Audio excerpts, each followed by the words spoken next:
4 নম্বর হচ্ছে রমাদান মাস মানেই কোরআন। রমাদান মাস মানে কি? এই রমজানে আমরা সবাই বেশি থেকে বেশি কোরআন তেলাওয়াত করবো ইনশাআল্লাহ। কারা কারা পারি হাত তুলি। আলহামদুলিল্লাহ, হাত নামান। সবাই পারেন কোরআন তেলাওয়াত? মাশাআল্লাহ মাশাআল্লাহ। এটাই তো চাই, বাংলাদেশের ঘরে ঘরে প্রত্যেক ব্যক্তি যেন কোরআন তেলাওয়াত করা জানে, এটাই তো আমরা চাই। এমন যদি হয় যে 100% মানুষ কোরআন তেলাওয়াত করতে পারে, 16 কোটি মুসলিম, দিন কায়েম হয়ে যাবে ইনশাআল্লাহ। ইনশাআল্লাহ ইনশাআল্লাহ ভিতরে কাজগুলো করেন, আল্লাহ পাক তৌফিক দান করেন। তো ভাই কোরআন আমরা রমজানে বেশি থেকে বেশি পড়বো ইনশাআল্লাহ ভাই, ঠিক আছে?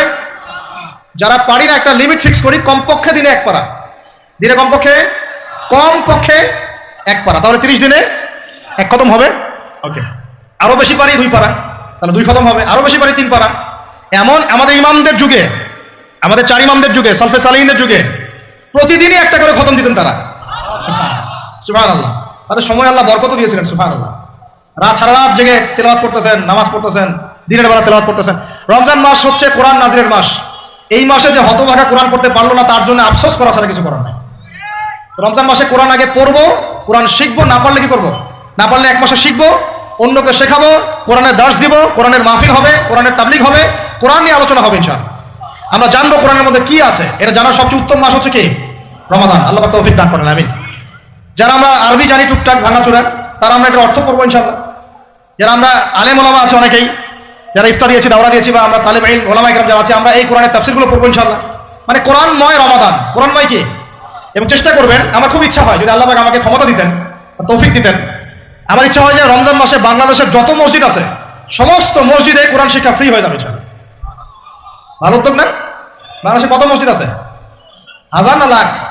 লাখ না কোটি? হয়তো কোটি কোটি মসজিদ থাকতে পারে। প্রত্যেকটা মসজিদে যদি বিনামূল্যে কোরআন শিক্ষা কার্যক্রম করা যেত রমজান মাসে, 1 মাসে আপনি দেখতেন প্রায় মিনিমাম 5 কোটি মানুষকে কোরআন শেখানো যেত। তাও হাতে কলমে, তাও কি হাতে কলমে, বই দেওয়া হতো ফ্রি। আর ওই যারা টিচার ক্লাস নেবে ওদেরকে বেতন দিব, ভাতা দিব সরকার থেকে। দেওয়া যায় না? দেওয়া যায় না? আচ্ছা, যদি গভর্নমেন্ট নাও দেয়, আপনারা জাকাত থেকে দিতে পারেন, সদকা থেকে দিতে পারেন, পারেন না? নিজেদের পকেট থেকে দিতে পারেন, নিজের ব্যবসা থেকে দিতে পারেন, এলাকা ভিত্তিক দিতে পারেন, কত উৎস আছে না? যদি এভাবে প্রত্যেকটা মসজিদ থেকে কোরআন শিক্ষা কার্যক্রম চালু করা হয় রমজান মাসে, আমরা দোয়া করি আল্লাহ পাক যেন এই কথাটা পৌঁছে দেন উপরের লেভেলে। তারা উদ্যোগ নেয়, জানি না উদ্যোগ নেবে কিনা, আমাদের দায়িত্ব পৌঁছে দিলাম। তো অ্যাটলিস্ট যদি সবগুলো মসজিদ নাও হয়, প্রত্যেকটা এলাকায় যদি একটা করে মসজিদও হয়, তবুও দেখবেন কয়েক কোটি মানুষকে কোরআন শেখানো যাবে ইনশাআল্লাহ। কোরআন ছাড়া এই জাতিকে আপনি ফিরাতে পারবেন না। কোরআন ছাড়া এই যুবকদেরকে মাদক থেকে ফেরানো যাবে না। কোরআন ছাড়া এই যুবকদেরকে জেনা থেকে ফেরানো যাবে না। এই টিকটক প্রজন্ম হয়ে এরা নষ্ট হয়ে গেছে, শেষ হয়ে গেছে। বাংলাদেশে আশঙ্কাজনক হারে এখন সমকামিতা বাড়তেছে। আশঙ্কাজনক হারে এখন জেনা, ব্যভিচার, পরকীয়া এগুলো বেড়ে গেছে। মাদক দ্রব্যের কি ছয়লা, এই যে গুন্ডামি, মাস্তানি, ছিনতাই কারা করতেছে? যারা ইয়াং ছেলে পেলে এরা করতেছে। এদেরকে ফিরাইতে হলে কোরআন ছাড়া কোনো গতি নাই। আইয়ামে জাহেলিয়াতের সেই মানুষগুলো কোরআনের আলোয় শ্রেষ্ঠ মানুষে পরিণত হয়েছে। কথা বুঝতে পারেন নাই? আইয়ামে জাহেলিয়াতের সেই মানুষগুলা যারা একসময় নিজের মেয়েকে দাফন করেছিল জীবন্ত। ইন্না লিল্লাহি ওয়া ইন্না ইলাইহি রাজিউন। চিন্তা করা যায়? আপনি আপনার মেয়েকে দাফন করতে পারবেন জীবন্ত? পারবেন? বলেন। এরকম মানুষ যারা এই কাজ করেছিল, তারা কোরআনের সংস্পর্শে এসে সোনার মানুষে পরিণত হয়েছে। এই কিতাব আল্লাহ পাক নাজিল করেছেন ওই ঘরের উপরে উঠিয়ে রাখার জন্য না, মাঝে মাঝে বের করবো, ধুলা মুছবো, চুমু খাবো, রেখে দিব, এই জন্য না। বাবা মারা গেছে, খুললাম, পড়লাম, সব বক্সাই দিলাম, এই জন্য না। শুধু এই কিতাব আল্লাহ পাক নাজিল করেছেন যারা আমরা হৃদয়ে ধারণ করি। কোথায় ধারণ করি? তো হৃদয়ে ধারণ করবো তো তখনই যখন আমি বেশি তেলাওয়াত করবো, বেশি বেশি পড়বো, সবাইকে পড়াবো, শেখাবো। আল্লাহ পাক আমাদের সবাইকে কোরআনের বিপ্লব ঘটানোর তৌফিক দান করেন, আমিন। তো প্রিয় ভাইরা, 4 নম্বর কাজ কোরআন শিখবো, পড়বো, শেখাবো, দার্স দিব, কোরআনের একদম বিপ্লব। রমজান মাসে ইনশাআল্লাহ কোরআনময় রমাদান হবে ইনশাআল্লাহ। রমজান মাসে অন্য কোনো বইও পড়ার দরকার নেই প্রয়োজনে। কোরআন পড়েন, হাদিস পড়েন আর কোরআন পড়েন। কোরআন এবং হাদিস, অন্য কোনো বই, বিষয়ভিত্তিক বই পড়ার দরকার নাই। আর অ্যাটলিস্ট 1 মাস আপনি না পড়েন। এরপরে আসি 5 নাম্বার, একটু বড় হয়ে যাচ্ছে যদিও, আমি সংক্ষিপ্ত করে বোঝাচ্ছি, শোনেন। 5 নাম্বার হচ্ছে রমাদান মাসে, একটু ধৈর্য ধরেন। রমাদান মাসে আমরা ফরজ ইবাদতগুলোকে সর্বোচ্চ গুরুত্ব দিব ইনশাআল্লাহ। যেমন সবার আগে কি? সালাত। এই একটাই বল, সালাত। সালাত নাই, ইসলাম নাই। সালাত নাই, সে ব্যক্তি মুসলিম না। সোজা কথা শোনেন, সালাত অস্বীকার করে সে ব্যক্তি মুসলিম না। নবীজি বলছেন, মান তারাকা সালাতান মুতাআম্মিদান ফাকাদ কাফারা। কেউ যদি ইচ্ছা করে সালাতকে অস্বীকার করে, ছেড়ে দেয়, সে ব্যক্তি কি হয়? কাফারা, কুফরি করে। সালাত না পড়ার কারণে ইমামগণ বলেছেন তাকে মুসলমানদের কবরস্থানে দাফনও করবা না। কোন ইমাম বলেছেন তাকে জানাজাও দিবা না। কোন কোন ইমাম বলেছেন তাকে জেলখানায় বন্দি করে রাখবা, কোন কোন ইমাম বলেছেন তাকে মৃত্যুদণ্ডের শাস্তি দিবা। আমি এমনি বলতেছি না, ইমামদের কওলগুলো পড়ে দেখেন। নামাজ না পড়াটা যেমন তেমন পাপ না তো, ইচ্ছা হইলে পড়লাম ইচ্ছা হইলে পড়লাম না, এমন না। যারা নামাজি তারাও যদি নামাজে সচেতন না হয় তাদের জন্যও শাস্তি আছে, নাউজুবিল্লাহ। ফাওয়াইলুল লিল মুসাল্লিন আল্লাযীনা হুম আন সালাতিহিম সাহুন আল্লাযীনা হুম ইউরাউনা ওয়া ইয়ামনাউনাল মাউন। এখানে বলা হচ্ছে মুসল্লিদের জন্য দুর্ভোগ, যে মুসল্লিরা নামাজ সম্পর্কে গাফেল, উদাসীন। আবার যারা মানুষকে দেখানোর জন্য নামাজ পড়ে এবং এই যে ছোটখাটো সাহায্য করতে অস্বীকৃতি জানায়, সূরা মাউন পড়েন। তাহলে মুসল্লিদের জন্য গাফেলতির যদি শাস্তি হয়, তাহলে যারা পড়ে না ওদের কি হবে বলেন? ওই যে ওই সূরাটা কি জানি নাম, মুজাম্মিল না মুদ্দাসসির, হাফেজে কোরআন কে আছে? মা সালাকাকুম ফি সাকার। জাহান্নামে যখন ঢুকানো হবে, এই ফেরেশতারা জিজ্ঞাসা করবে, কিসে তোমাদেরকে জাহান্নামে নিয়ে আসলো, কি পাপ করছিলা? তারা বলবে, তখন তারা বলবে ক্বালু, তারা বলবে, জাহান্নামীরা বলবে লাম নাকুম মিনাল মুসাল্লিন। কি বলবে তারা? লাম নাকুম মিনাল মুসাল্লিন, আমরা মুসল্লি ছিলাম না, আমরা নামাজ পড়তাম না। তাহলে বেনামাজির পরিণতি কি বলেন? জাহান্নাম। ওয়ালাম নাকুনু নুতঈমুল মিসকিন, আর আমরা মিসকিনদেরকে খাবার দিতাম না। সুবহানাল্লাহ। আল্লাহ পাক আমাদেরকে সালাত আদায় করার তৌফিক দান করেন। রমাদান মাসে শক্ত করে নামাজ পড়বেন ইনশাআল্লাহ, আল্লাহ পাক তৌফিক দান করেন। 5 ওয়াক্ত নামাজ চেষ্টা করব জামাতে পড়ার জন্য। যদি জামাত ছুটেও যায় তাও পরে জামাত করে নেবেন, সেটাও না পড়েন অ্যাটলিস্ট বাসায় পড়বেন। রাজি আছেন? এই যুবকরা কি হলো, বসো অল্প সময় বসেন। আরে আপনাদের চেয়ে আমার তারা বেশি, আমি 4 ঘন্টা সফর করে আসছি, আবার 4 ঘন্টা সফর করতে হবে আমাকে। আপনারা তো এখান থেকে বাসায় চলে যাবেন 4-4 বাসা, এত ব্যস্ত কেন? বসেন। এখন কথা হচ্ছে যে নামাজের সাথে আরো অনেক ফরজ আছে না? যেমন পর্দা কি ফরজ না? ফরজ না? যাকাত ফরজ না? ফরজ না? তারপরে আল্লাহ পাকের আনুগত্য করা, এটা ফরজ না? ফরজ না? রাসূলের আনুগত্য, তাওহীদ ফরজ না? সুন্নাত। এই জিনিসগুলো, ফরজগুলোকে শক্ত করে ধরবো ইনশাআল্লাহ। রাজি আছেন? 4 নাম্বার হচ্ছে রমজান, এটা কি 5 নাম্বার না? 5 নাম্বার রমজান মাসে ফরজ ইবাদতগুলোতে সর্বোচ্চ গুরুত্ব দিব ইনশাআল্লাহ। রাজি? 6 নাম্বার হচ্ছে, এটা কত 6 বলছি? 5। 6 নাম্বার হচ্ছে ফরজের পাশাপাশি সুন্নত এবং নফলের পাবন্দি। ফরজের পাশাপাশি সুন্নত এবং নফলের পাবন্দি মানে দেখেন, ফরজ নামাজের আগে পিছিয়ে অনেক নামাজ আছে না সুন্নত? দৈনিক 12 রাকাত সুন্নত যে ব্যক্তি পড়বে তার জন্য জান্নাতে ঘর নির্মাণ করা হবে। কোন 12 রাকাত?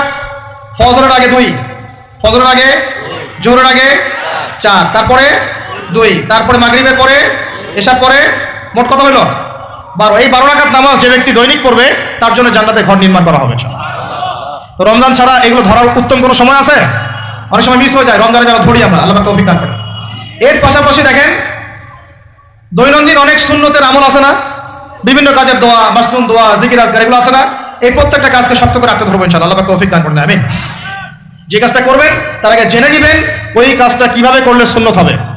সকালে উঠে এক দৌড় দিয়ে বাথরুমে যাবেন না, উঠে আগে বসবেন, চোখ ঘষবেন, মুখ থেকে ঘুমের ভাব দূর করবেন, তারপরে বলবেন আলহামদুলিল্লাহ আল্লাযী আহইয়ানা বা'দা মা আমাতানা ওয়া ইলাইহিন নুশুর। তারপরে আপনি যাবেন আস্তে আস্তে বাথরুমে, বাম পা দিয়ে ঢুকলেন, ইস্তেঞ্জা করলেন, ডান পা দিয়ে বের হবেন। ঢোকার সময় দোয়া আছে, আল্লাহুম্মা ইন্নী আউযু বিকা মিনাল খুবসি ওয়াল খাবাইস। বের হওয়ার সময় আলহামদুলিল্লাহ আল্লাযী আযহাবা আনিল হাযান ওয়া আফানি গুফরানাকা, দোয়া আছে। এগুলো সুন্নাহ মোতাবেক কাজ করবেন। বুঝাতে পারতেছি?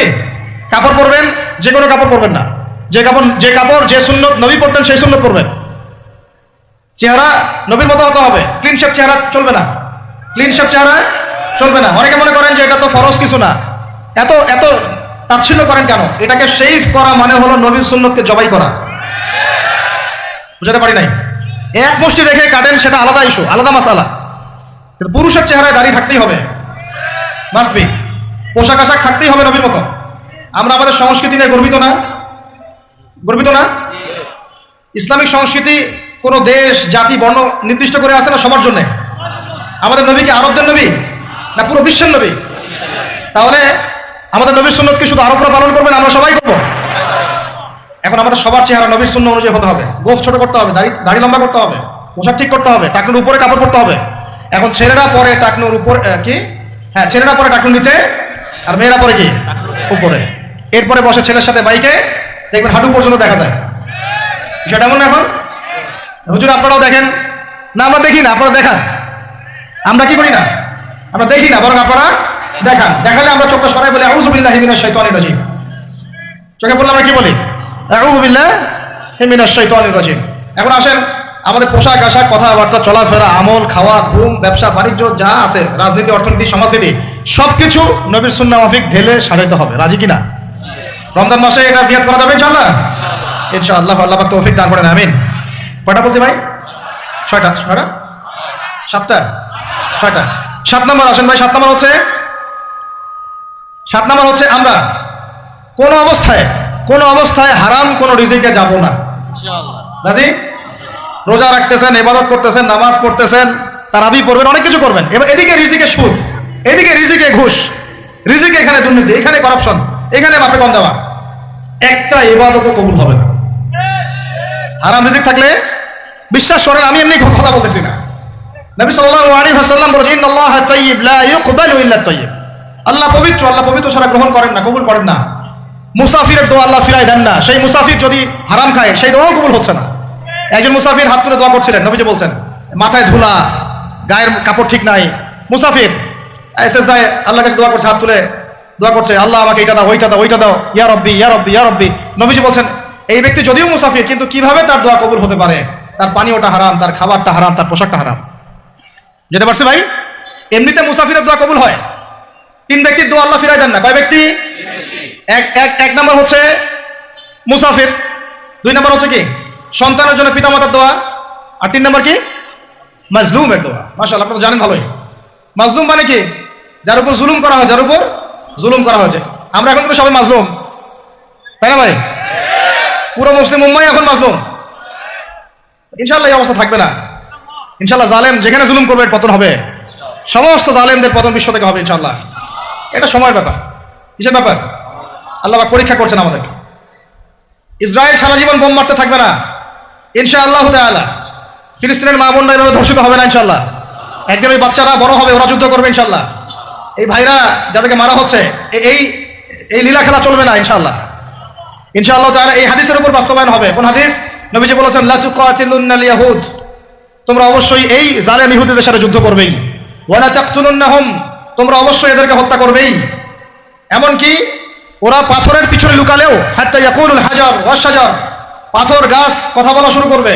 ইয়া মুসলিম, হে মুসলিম সৈন্য, ইন্না ওয়ারাইল ইয়াহুদ তাআল ফাকতুলহু, আমার পিছনে ইহুদি লুকিয়ে আছে, ভয়ে লুকাইছে, আসো একে হত্যা করো। কে বলবে? পাথর গাছ কথা বলবে। এটা গাল গল্পের রূপকথা না। এখন যা দেখতেছেন এগুলো চিরস্থায়ী নয়। কথা প্রসঙ্গে চলে আসলো, 3 ব্যক্তির দোয়া আল্লাহ পাক ফেরত দেন না, মাজলুম, সন্তানের জন্য পিতামাতার দোয়া এবং মুসাফিরের দোয়া। কিন্তু যদি রিজিক হারাম হয় তাহলে হবে না। তাহলে আমাদের নসিহত নাম্বার কতটা? 7। আমরা কোনো অবস্থায় হারাম রিজিকে সম্পৃক্ত হব না। রোজা রেখে তো মোটেই না, এবং এটা চর্চা করবো যাতে করে আমরা হারাম থেকে বেঁচে থাকতে পারি। ঠিক আছে ভাই? 8 নাম্বার হচ্ছে আমরা রমজান মাসে সবার যাকাতগুলো দিয়ে দিব ইনশাআল্লাহ।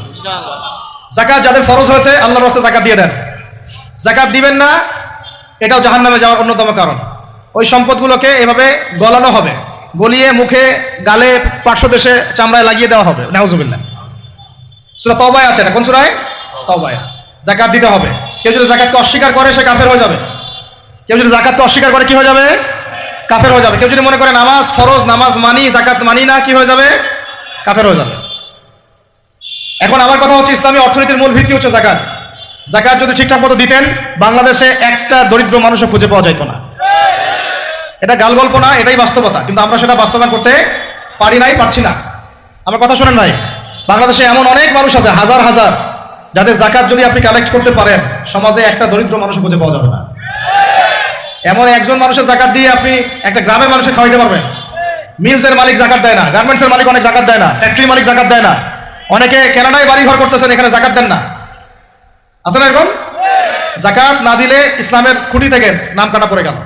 ইসলামের ভিত্তি কয়টা? 5টা না? তাওহীদের পরে কি সালাত না? সালাতের পরে কি? যাকাত। তারপরে না রমাদান এবং হজ, তাই না বিষয়টা? আল্লাহ পাক আমাদেরকে ইসলামের এই 5টা পিলারের অন্যতম পিলার যাকাতের উপর আমল করার তৌফিক দান করেন। কয়টা বললাম ভাই? 8টা। 9 নাম্বার হচ্ছে যাকাত যাদের ফরজ হয়নি। আচ্ছা, যাকাত সম্পর্কে 2টা কথা। যাকাত কিন্তু সোনারও যাকাত আসে, রূপারও যাকাত আসে, এই গবাদি পশুরও যাকাত আসে, আবার কৃষি জমিরও কিন্তু যাকাত আসে। কৃষি জমির ফসলের কি হয়? যাকাত আসে, ওটাকে ওসর বলা হয়। আমরা অনেকে এটা জানিও না। ওলামায়ে কেরামদের সাথে পরামর্শ করবেন, আপনার সম্পূর্ণ যাকাত আসছে কিনা, এটা নিসাব পরিমাণ হলে বের করে ফেলতে হবে। আল্লাহ পাক আমাদেরকে যাকাতগুলো বের করার তৌফিক দান করেন। আচ্ছা, আর যাকাত দিবেন এমন জায়গায় যেখানে দিলে দিনের খেদমত হচ্ছে। ইন্নামা সাদাকাতু লিল ফুকারা ওয়াল মাসাকিন, বলে আমিলিনা আলাইহা ওয়াল মুআল্লাফাতি কুলুবুহুম, আয়াত আছে না, ওয়া ফি রিকাব, এটা সূরা তাওবায় আছে না, সূরা তাওবার 60 নম্বর আয়াত, কত নম্বর? 60। সূরা তাওবার কত নম্বর? এই সূরার 60 নম্বর আয়াতে যাকাতের 8টা খাত বর্ণিত আছে। এই যে কোনো খাতে আপনি দিতে পারেন, তবে আমার পরামর্শ দ্বীনের রাস্তায় ফি সাবিলিল্লাহ এগুলোতে যাকাত দিলে ভালো হবে, আত্মীয়দেরকে দিলে ভালো হবে, মিসকিনদেরকে দিলে ভালো হবে ইনশাআল্লাহ। আল্লাহ পাক তৌফিক দান করেন। তো এটা হলো 8। 9 নম্বর হচ্ছে 9 না 8 শেষ হলো 9 নম্বর।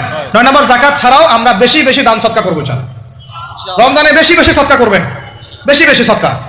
মানে সদাকার এমন ক্ষমতা আছে যে আপনার তাকদিরে মনে করেন একটা বিপদ লেখা আছে, মনে করেন তাকদিরে একটা বিপদ আছে, আপনি এখানে সদকা করছেন, সদকা করছেন, এই সদাকার ওসিলাতে আল্লাহ পাক আপনার এই বিপদটা দূর করে দিতে পারেন। একটা রোগ হয়েছে, বিপদে পড়ে গেছেন, এখন যদি গোপনে গোপনে সদকা করতে থাকেন এবং ওই ওসিলায় আল্লাহর কাছে দোয়া করেন যে আল্লাহ এই সদকার ওসিলায় আমার এই বিপদটা তুমি কাটাই দাও, আল্লাহ কাটাই দেবেন। সদকার এমন ক্ষমতা আছে, তবে এটা ঢাকঢোল পিটায় না, যত পারেন গোপনে গোপনে।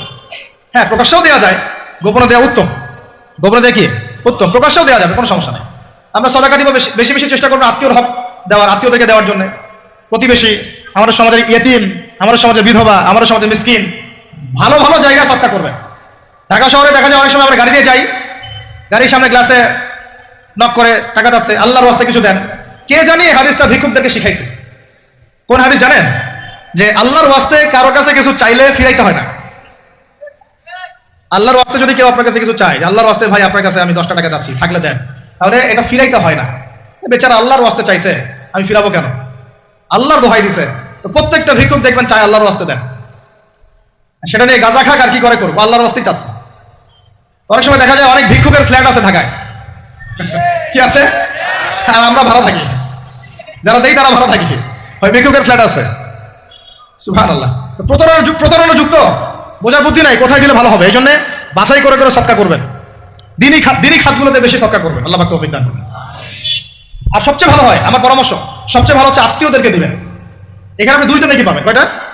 এক, আত্মীয়র হক রক্ষা করলেন, হক আদায় করে তার নেকি, সদকা তো করলেন, এটার নেকি আছে। আবার আত্মীয়র সম্পর্ক বজায় রাখলেন, সুসম্পর্ক বজায় রাখলেন, এটা আরেকটা নেকি। আত্মীয়তার সম্পর্ক রক্ষা করা বিশাল ইবাদত, মানে এটা সিলাতুর রাহিম, এটা আল্লাহ পাকের আরশের সাথে ঝুলে থাকে। যে আত্মীয়তার সম্পর্ক রক্ষা করে আল্লাহ পাক তাকে রক্ষা করবেন। আত্মীয়তার সম্পর্ক যে নষ্ট করে দেয় আল্লাহ পাক এই কেটে ফেলবেন। এটা আত্মীয়তার সম্পর্ক নষ্ট করতে হয় না, আত্মীয়তার সম্পর্ক নষ্টকারী জান্নাতে যায় না। এটা না হাদিসটা ওস্তাদ, লা ইয়াদখুলুল জান্নাতা কাতিউর রহিম, মানে আত্মীয়তার সম্পর্ক, রক্তের সম্পর্ক যারা কাতি মানে কেটে ফেলে তারা জান্নাতে যাবে না। তো প্রিয় ভাইরা, আমরা আত্মীয়তার সম্পর্ক রক্ষা করবো ইনশাআল্লাহ। কারণ আত্মীয়তার মধ্যে সবাই একরকম হয় না, এক এক মানুষ এক এক বুঝে, কেউ হয়তো আলট্রা মডার্ন, কেউ এক্সট্রা অর্ডিনারি মডার্ন, ঠিক আছে, কেউ দিনের ধার কাছেও নাই, কেউ নাস্তিক, এরকম আছে তো নাকি?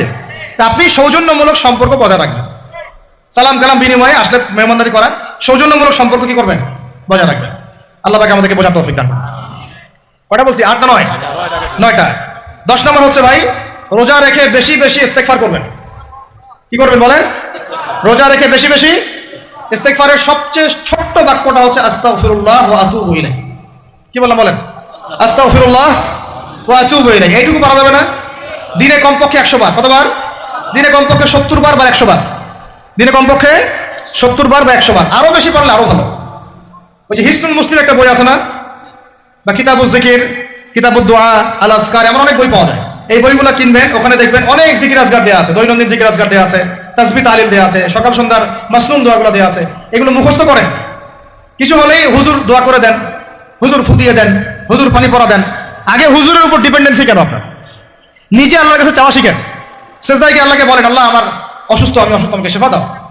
সেজদায় গিয়ে বলেন, আল্লাহুম্মা আতিনা ফিদ দুনিয়া হাসানাহ ওয়া ফিল আখিরাতি হাসানাহ ওয়া কিনা আযাবান নার। হাত উঠান, আল্লাহকে বলেন, আল্লাহুম্মা আইনি আলা যিকরিকা ওয়া শুকরিকা ওয়া হুসনি ইবাদাতিক। আল্লাহকে বলেন, ইয়া শাফি, ইয়া আল্লাহ, ইয়া রহমান, ইশফিনি, আমাকে শিফা দান করেন। আগে আল্লাহর সাথে কথা বলা শিখেন, তাই না ভাই? তারপরে দোয়া নিবেন, পানি পড়াও নিতে পারেন, ঝাড়ফুঁক দিতে পারেন, সেটা আছে বৈধতা অবশ্যই, এটাও ঠিক আছে, কিন্তু আগে আপনি আল্লাহকে চিন্তা শিখেন। বেশি বেশি রোজা রেখে ইস্তেগফার করবেন, আল্লাহ পাক তৌফিক দান করেন, আমিন। একটা বইয়ের নাম বলছে হিসনুল মুসলিম, আল আজকার, কিতাবুদ দুআ, এরকম অনেকগুলো বই আছে বাজারে। এগুলো কিনে বাসায় মুখস্থ করার চেষ্টা করেন, আল্লাহ পাক তৌফিক রায়ত করেন, বলি আমিন। কটা বললাম? 10টা। 11 নম্বর, আসলে আমার মার্কিংটা উল্টা পাল্টা তো বুঝতে পারতেছি না, ঠিক আছে? 11 নম্বর হচ্ছে, শোনেন, 11 নম্বর হচ্ছে, দেখেন, কোরআন খুলবেন, দেখবেন প্রথমে রোজার প্রসঙ্গ যেখানে আসছে, কুতিবা আলাইকুমুস সিয়াম, সেখানে আগে আসছে সিয়ামের কথা, তারপরে আসছে শাহরুর রমাদান আল্লাযী উনজিলা ফীহিল কোরআন, কোরআনের কথা, তারপরে আবার আসছে ওয়াইদা সাআলাকা ইবাদি আন্নী ফাইন্নী করিব, দোয়া করার কথা। সুবহানাল্লাহ, কিসের কথা? প্রথমে আসছে রোজা রাখার কথা, তারপরে কোরআনের কথা, তারপরে আল্লাহর কাছে কি করার কথা? দোয়া করার কথা। যখন আমার বান্দারা তোমাকে জিজ্ঞাসা করে, যে আমার সম্পর্কে জিজ্ঞাসা করে, ওয়াইদা সাআলাকা ইবাদি আন্নী, বলো ফাইন্নী করিব, আমি কাছেই আছি, উজিবু দাওয়াতাদ দাঈ ইযা দাআন, দোয়াকারী যখন দোয়া করে আমি তার দোয়া শ্রবণ করি। সুবহানাল্লাহ। ফালিয়াস্তাজিবু লি ওয়ালিউমিনু বি, আমি তার দোয়া শুনি, অতএব সেও যেন আমার কথা শুনে। সুবহানাল্লাহ। এবং আমার প্রতি ঈমান নিয়ে আসে। তাহলে রোজা রেখে বেশি বেশি কি করব বুঝে ফেলছেন? কি বলে? দোয়া করবেন। কোরআনের পরে কিসের কথা আসছে? রোজাদারের দোয়া ফেরত দেওয়া হয় না। দোয়া কবুল হওয়ার অন্যতম একটা অস্ত্র হচ্ছে রোজা রেখে দোয়া করা। কেমন করে ফেরত দিবে? আল্লাহর জন্য আমরা না খেয়ে আসি, তাই না? আল্লাহ পাকের মায়া হবে না, দয়া হবে না? আমার বান্দা না খেয়ে আছে, আমার বান্দা পানি ত্যাগ করছে, আমার বান্দা স্ত্রী সহবাস ত্যাগ করছে, হালালগুলো ছেড়ে দিয়েছে আমার জন্য, তা আমি কেন তার দোয়া? অবশ্যই আল্লাহ পাক উপযুক্ত মনে করলে দোয়া কবুল করবেনই করবেন ইনশাআল্লাহ। দোয়া করার পদ্ধতি জানতে হবে। হারাম খাওয়া যাবে না, শিরক করা যাবে না, বেদাত করবো না। ইনশাআল্লাহ দোয়া করার আগে আল্লাহর প্রশংসা করবো, নবী সাল্লাল্লাহু আলাইহি ওয়াসাল্লামের প্রতি দরুদ পড়বো। ঠিক আছে? দোয়া কবুলের সময়গুলো বেছে বেছে দোয়া করবো, ইনশাআল্লাহ দোয়া কবুল হবে। আল্লাহ পাক আমাদেরকে রোজা রাখা অবস্থায় বেশি বেশি দোয়া করার তৌফিক দান করবেন। কটা হচ্ছে? 11। 12 নম্বর হচ্ছে রমজান মাসে তারাবির নামাজ জামাতে পড়বো। কি বললাম বলেন? রমজান মাসে সালাতুত তারাবি জামাতে পড়বো। এখন আমি আরো 3টা কথা বাড়াই দিচ্ছি। কেউ হজম করতে পারলে করেন, যদি না করতে পারেন, বদহজম হয়ে যায়, কিছু করার নাই। বদহজম যদি হয়ে যায়, পরে আমাদের সাথে মাদ্রাসায় এসে বসেন, কিতাবপত্র খুলে দেখাবো, কথা হবে ইনশাআল্লাহ। ঠিক আছে? অনলাইন গরম করার দরকার নাই। রমজান মাসে আমরা তারাবির নামাজ পড়বো ইনশাআল্লাহ জামাতে। কোথায়? জামাতে ইনশাআল্লাহ। 1। 2 নম্বর, তারাবির নামাজ পড়বো 20 রাকাত। কত রাকাত? 20 রাকাত। আর যদি বলেন যে আমি ভাই কম পড়ি, পড়েন আপনি বাসায়, কোনো সমস্যা নাই, আপনি আপনার মতো করে বাসায় পড়েন, কোনো সমস্যা নাই। যদি উমর রাদিয়াল্লাহু আনহু এর উপর আমল করে থাকেন, আমার আমল করতে কোনো সমস্যা নাই। যদি উসমান রাদিয়াল্লাহু আনহু 2 আযান চালু করে থাকেন, তাহলে আমার আমল করতে কোনো সমস্যা নাই। ওই যে হাদিসটা বলেছিলাম প্রথমে, কে নাজাত প্রাপ্ত ফেরকা? মা আনা আলাইহি ওয়া আসহাবি, আমি আর আমার সাহাবীরা যার উপরে আছি। আর হাদিস কি? আলাইকুম বিসুন্নতি ওয়া সুন্নতি খুলাফায়ে রাশিদিন মাহদিয়িন মিন বা'দি, তোমাদের উপর অবধারিত হচ্ছে, ওয়াজিব হচ্ছে আমার সুন্নতকে আঁকড়ে ধরা এবং আমার সাহাবীদের সুন্নতকে কে আঁকড়ে ধরা। কার কার সুন্নত? আমার সুন্নতকে আঁকড়ে ধরো এবং আমার সাহাবীদের সুন্নতকে আঁকড়ে ধরো, খুলাফায়ে রাশিদার সুন্নতকে আঁকড়ে ধরো, যারা মাহদিয়িন হেদায়েত প্রাপ্ত মিন বা'দি, আমার পরে। সাহাবায়ে কেরাম যদি কিছু চালু করেন, আমল করতে কোনো দোষ নাই, বরং এটাই হচ্ছে সুন্নতের আরো শ্রেষ্ঠ অনুসরণ। কারণ আমি তো ওমরের চেয়ে বড় পরহেজগার হতে পারবো না, পারবেন? তাহলে আমি তো উসমানের চেয়ে দিন বেশি বুঝি না। তিনি যদি 2 আযান চালু করতে পারেন, তাহলে আমি তাকে বেদাতি বলতে পারি না, নাউযুবিল্লাহ। যদি আমি তাকে এভাবে শব্দ প্রয়োগ করা হয়েছে বাংলাদেশে, উসমান রাদিয়াল্লাহু আনহু যদি 2 আযান চালু করে থাকে, ওটা বেদাত হয়ে গেছে, নাউযুবিল্লাহ। বলে নাউযুবিল্লাহ। সাহাবীরা কিছু চালু করলে যদি বেদাত হয়, তাহলে সুন্নত হবে কি? তাহলে সুন্নত কোনটা হবে? তাহলে এই ব্যক্তি এরকম কথা যদি কেউ বলে থাকে, তাহলে তার উচিত হবে এখনই রুজু করে ফিরে আসা, অহংকার না করা, হঠকারিতা না করা, এখনই ইস্তেগফার করে তওবা করে ফিরে আসা। আল্লাহ মাফ করে দিবেন ইনশাআল্লাহ। আর এর উপর হঠকারিতা থাকে না, ওসমান রাদিয়াল্লাহু আনহু যদি 2 আযান চালু করে থাকে, তিনি ভুল করেছেন, তিনি বেদাত করেছেন, নাউযুবিল্লাহ।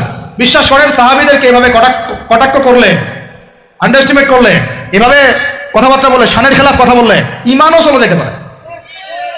আমরা নবীকে মানবো সাহাবীদের মানদণ্ডে, সাহাবীদের বুঝের উপর আমাদের বুঝ না। আমি বুঝাতে পারতেছি না।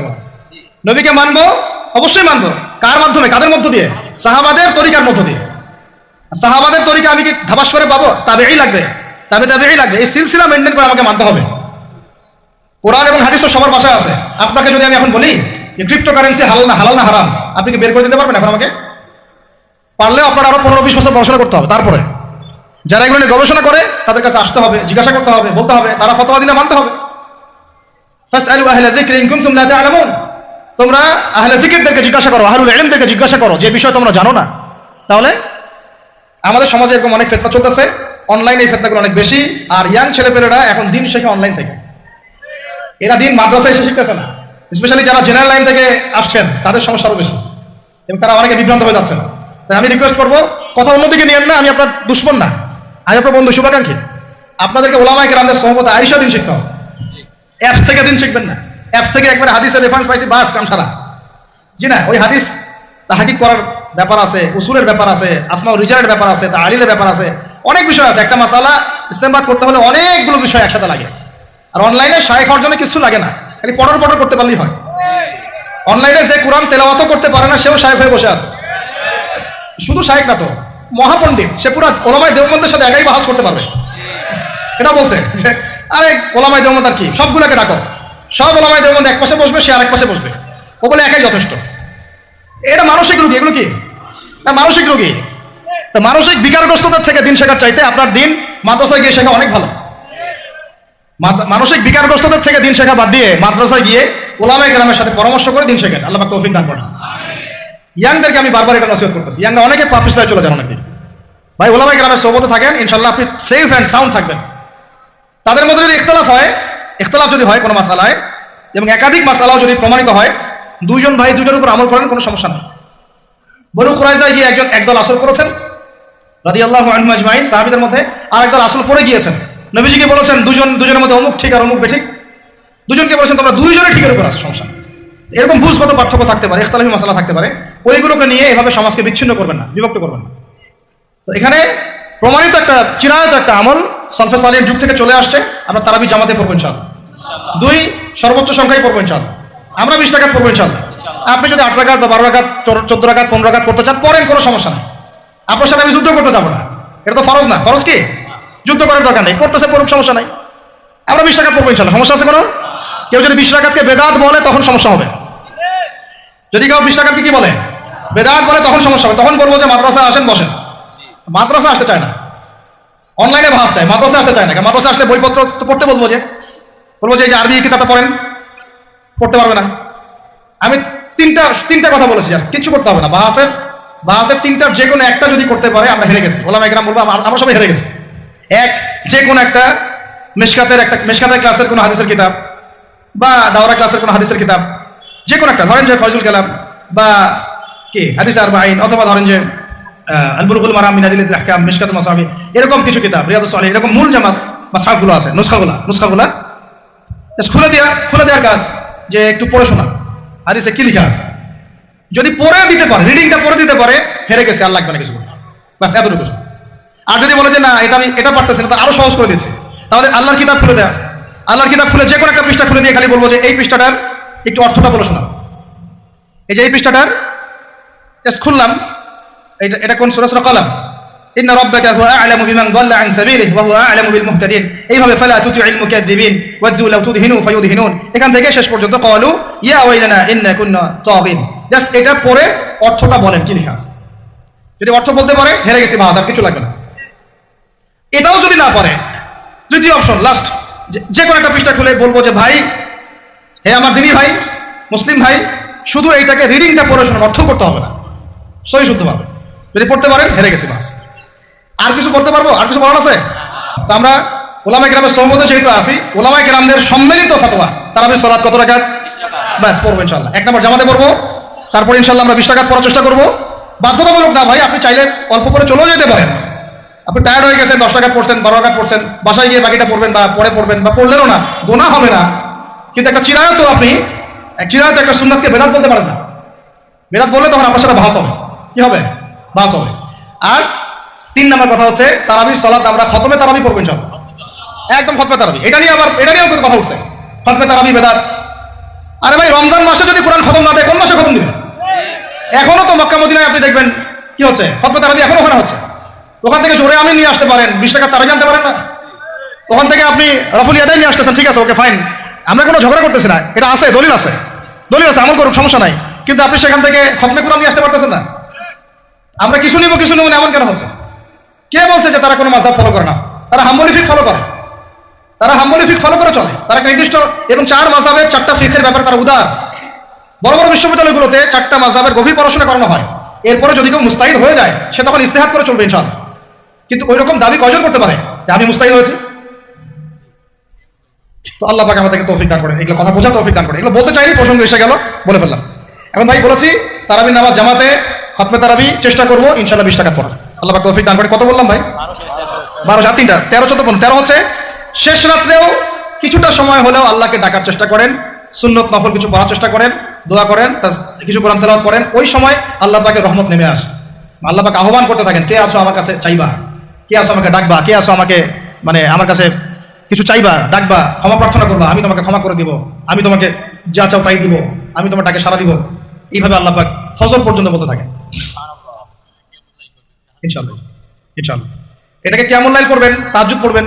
এটা তাহাজ্জুদ আপনি পড়েন এমন না যে আপনি তারাবি পড়েছেন বলে পরে নামাজ পড়তে পারবেন না, এমন না কিন্তু বিষয়। আপনি পরেও শেষ রাত্রেও নামাজ পড়তে পারবেন ইনশাআল্লাহ, আল্লাহ পাক তৌফিক দান করেন, আমিন। 13 হয়েছে, 13 শেষ, 14 হচ্ছে ভাই, যদি সামর্থ্য থাকে রমজান মাসে একটা উমরা করে আসে। যদি সামর্থ্য থাকে, সবার তো সামর্থ্য নাই, কিন্তু যদি সামর্থ্য থাকে রমজান মাসে একটা উমরা করে আসতে পারেন। আল্লাহ পাক যারা নিয়াত করেছে উমরা করার, আল্লাহ পাক করার তৌফিক দান করেন। আর যারা আল্লাহর ঘর দেখে নাই, আল্লাহ পাক সবাইকে দেখার তৌফিক দান করেন। যারা হজ ফরজ হয়েছে অবিলম্বে হজ করার তৌফিক দান করেন।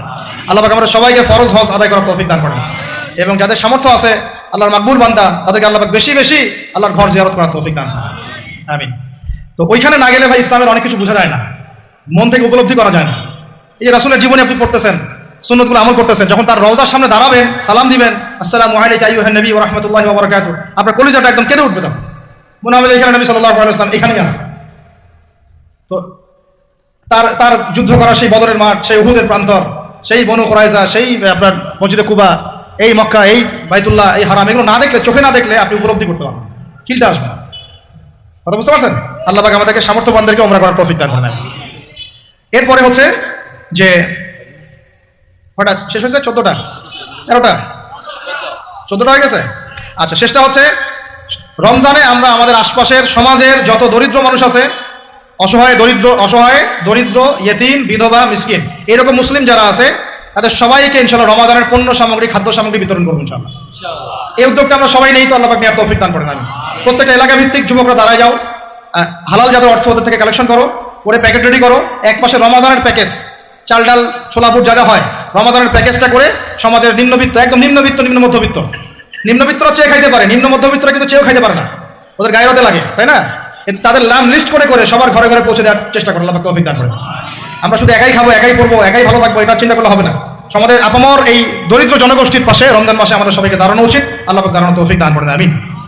আর এর সাথে একটা জিনিস জুড়ে দিলাম, রমজান মাসে আমরা বেশি বেশি মানুষকে ইফতার করাবো ইনশাআল্লাহ।